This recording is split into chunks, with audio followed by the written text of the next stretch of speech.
Hi hello అందరికీ నమస్తే. Welcome back to our channel. నేను బాగున్నాను, మీరు కూడా బాగుండాలని ఆ దేవుని నేను కోరుకుంటున్నాను. మీరు చూస్తున్న ఈ పెన్సిల్ ఆర్ట్ నేనే వేసాను.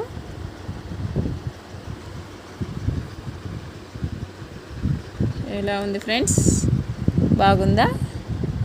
మీకు నచ్చిందా?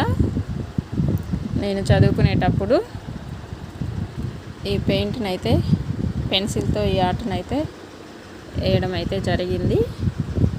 2-3 నోట్స్లు నేను ఇలా పెన్సిల్ ఆర్ట్ వేయడం కోసమే పెట్టుకున్నాను. అందులో ఇదొకటి. మొన్న ఇంటికి వెళ్ళినప్పుడు ఈ నోట్స్ నాకు దొరికింది, అందుకే తీసుకొచ్చుకున్నాను ఫ్రెండ్స్. దీనిని మీతో షేర్